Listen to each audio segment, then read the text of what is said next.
Hello friends, आज के আমরা হ্যাচিং ট্যাঙ্ক থেকে দেশি মাগুরের পোনা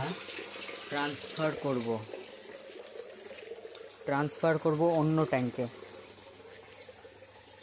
দেশি মাগুর পোনা বয়স 7 দিন মোটামুটি, আজকে 7 থেকে 8 দিন হবে। তো আমরা ট্রান্সফার করব অন্য ট্যাঙ্কে। তো আপনাদেরকে পুরো প্রসেসটা দেখাবো কিভাবে ট্রান্সফার করি না করি, সঙ্গে থাকবেন। তো আলতোভাবে নেট দিয়ে জলটাকে আমরা আস্তে আস্তে বের করছি। ট্যাঙ্কের সাথে জলের সাথে মাছগুলো চলে আসবে আমার নেটে, পাইপ দিয়ে নেটে আসবে, কালেক্ট করে তারপরে অন্য ট্যাঙ্কে আমরা ছাড়বো। কারণ এই ট্যাঙ্কে আবার আমরা শিঙির রেণু ফুটছে যেটা, ওটিকে ছাড়বো। তো দেখতে পাচ্ছেন বন্ধুরা, এই যে জলের ফ্লোর সাথে মাছের বাচ্চাগুলো চলে এসেছে। আস্তে করে আমরা এটাকে গামলাতে নিয়ে নিব। আবার কাজগুলো খুব সূক্ষ্মভাবে করতে হয়, কারণ এখন অল্প বয়স, তো একটু আঘাতে মাছগুলো মরে যায়। তো সাবধানে কাজগুলোকে করতে হবে।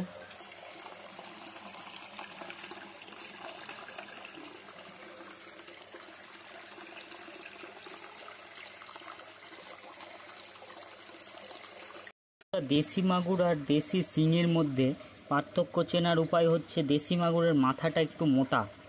আপনারা দেখতে পাচ্ছেন দেশি মাগুরের মাথাটা মোটা এবং তার পিঠের ডানা, নিচের ডানাটা সম্পূর্ণভাবে জয়েন্ট লাগা।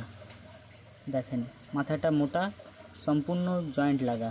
উপরের ডানা, পিঠের শিরদাঁড়ায় ডানা যেটা আছে, আর নিচের যে ডানাটা আছে।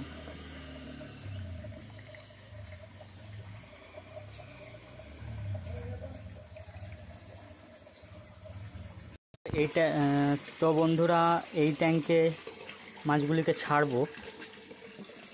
ট্যাঙ্কে আমি নেমে গেলাম আর এই নেটটি লাগাবো, কারণ বড় ফুটো দিয়ে মাছ আবার বেরিয়ে যেতে পারে, কোনো ঠিক নেই। তাই এই নেটটি আমরা লাগিয়ে দিলাম এখানে।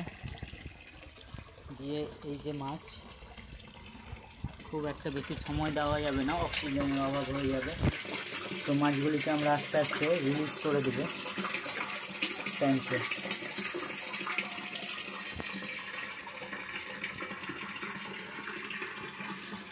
জলের স্রোতে একটু দিই, তাহলে সুন্দরভাবে ওরা আস্তে আস্তে আস্তে আস্তে বেরিয়ে যাবে।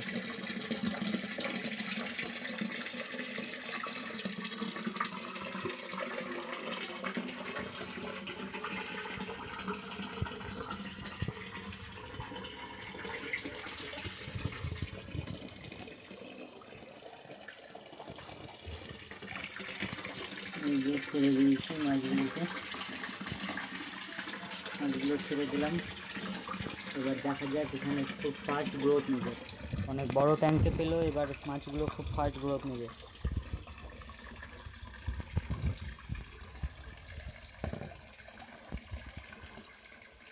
আর এই যে পাশের ট্যাঙ্কেই সব শিঙি আছে। শিঙি দেখতে পাচ্ছেন, প্রায় 20 দিন বয়স।